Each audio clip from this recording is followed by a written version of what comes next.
Genderang perang dimulai. Pembagian grup kualifikasi Piala Asia U20 sudah rilis, sudah terbit. Seperti halnya tim nasional Indonesia senior yang punya mimpi tampil di Piala Dunia 2026, tim nasional Indonesia U20 pun punya target yang sama, tampil di Piala Dunia U20 2025. Terima kasih yang sudah mendukung mengikuti channel YouTube Support Timnas. Semoga saja channel ini bisa menjadi teman santai, teman ngopi, teman update berkaitan dengan tim nasional Indonesia. Karena kita akan sama-sama menemani perjalanan tim nasional Indonesia hari ini dan kedepannya. Berkaitan dengan mimpi tim nasional Indonesia untuk bisa tampil di Piala Dunia U20 2025, ini dia tahapan perjalanannya. Tim nasional Indonesia harus memulai dari babak kualifikasi Piala Asia, di mana di sini ada 47 negara yang akan mengikuti kualifikasi ini, terbagi menjadi 10 grup. Satu grupnya ada 4-5 negara, kemudian dari 10 grup itu diambil juara grup, ada 10 berarti, kemudian 5 runner-up terbaik. Jadi ada 15 negara plus 1 tuan rumah. 16 negara akan bertarung di Piala Asia U20 2025. Dalam perjalanannya itu 4 negara semifinalis, 4 negara terbaik berhak lolos di Piala Dunia U20 2025. Jadi kalau kita melihat ini semuanya, berarti tim nasional Indonesia pun harus mengikuti kualifikasi Piala Asia U20. Sudah rilis, sudah terbit pembagian grupnya.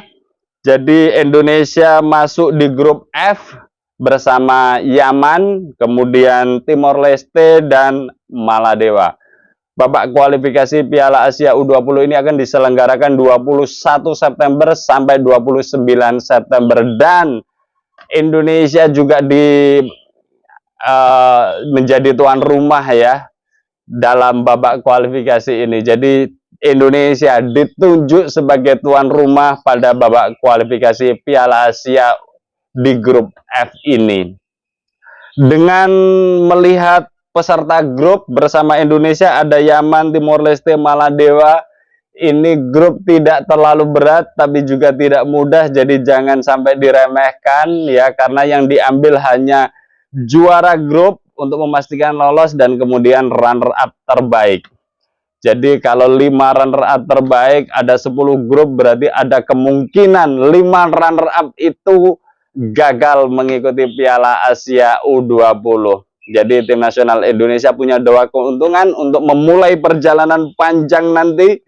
1 sebagai tuan rumah di grup F kualifikasi Piala Asia U20, terus kemudian yang kedua, negara di satu grup dengan tim nasional Indonesia. Saya pikir dalam hal sepak bola tidak terlalu perkasa di level Asia. Jadi semoga saja sesuai harapan, sesuai apa yang diagendakan PSSI. Ini juga tugas berat menanti Coach Indra Safri setelah kemarin kita lihat hasil kejuaraan Toulon Cup Paris tidak begitu memuaskan, bahkan cenderung banyak kebobolan. Akan tetapi ya kita harus tahu diri, supporter memahami negara-negara yang dilawan pun tidak mudah, sekelas Panama, sekelas Jepang, sekelas Ukraina, sekelas Italia. Jadi ya itu menjadi momen seleksi, momen TC lah ya, training center, yang kemudian lawan-lawannya adalah lawan-lawan kelas dunia. Jadi sesudah pulang dari Toulon Cup,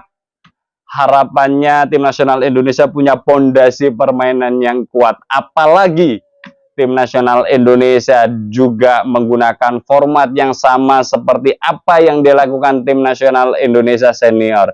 Jika di dalam negeri pencarian bakat, talenta-talenta, potensi-potensi sepak bola anak muda U20 memang terbatas, maka kebijakan naturalisasi, kebijakan memulangkan pemain keturunan, pemain diaspora menjadi pilihan yang harus dilakukan. Seperti halnya sudah kita ketahui bersama pada Toulon Cup Paris kemarin, Coach Indra Safri sudah memanggil beberapa pemain diaspora, ya, sebut saja seperti tim Gaipen, ya, klubnya dari Twente U21, ya, ini adalah negara Eredivisie Belanda, jadi secara kualitas sebenarnya sangat mumpuni untuk bisa berbicara banyak di level Asia. Tinggal bagaimana Coach Indra Safri sebagai pembuktian pelatih lokal harus bisa mendunia. Kita dukung Coach Indra Safri, ya. Semoga saja Coach, ya, sebagai pelatih timnas usia muda yang sudah berpengalaman di Indonesia dan terakhir kali prestasinya mampu membawa tim nasional Indonesia meraih medali emas SEA Games, saya pikir mental Coach Indra Safri juga sudah mulai tertata dan tantangan ini diterima dengan baik. Semoga saja ada harapan ke depannya. Terus kemudian di samping tim Gaipen juga ada Hinoke Maurismo Hinoke yang kemarin dalam kejuaraan Toulon Cup bermain sangat bagus, sangat impresif, terutama saat lawan Jepang. Sangat kelihatan skill pemain ini, cara melindungi bola, cara kontrol bola, teknik passingnya, terus kemudian shooting ke gawang, dribblingnya juga sangat keren sekali. Dan ini digadang-gadang oleh netizen harus segera dipanggil Dikduk Capil untuk dikasih KTP. Ya, semoga saja Maurismo Hinoke nanti juga akan tampil gemilang bersama tim nasional Indonesia saat kualifikasi Piala Asia. Terus kemudian pemain muda U17, di situ ada Welber Jardim yang bermain di Sao Paulo, ya. Ini juga pemain yang berkualitas juga. Terus kemudian ada James Raven, striker, ya, bermain di Jen Raven, striker. Terus kemudian ada Sam Yevel,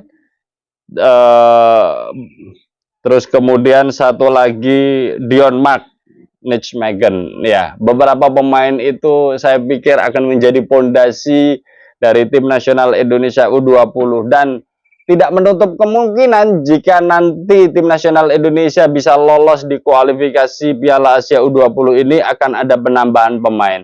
Kalau kita lihat sekarang kan baru ada sekitar 5-6 pemain yang diikut sertakan Coach Indra Safri. Ini pun belum tentu akan nyetel dalam permainan. Jadi kalau ada penambahan 5 lagi lah, ya, di semua posisi tercukupi, saya pikir nanti akan jadi kolaborasi yang bagus antara diaspora dengan pemain-pemain yang sudah direkrut melalui jalur dalam negeri, ya. Semoga saja perpaduan ini menjadi perpaduan yang menarik.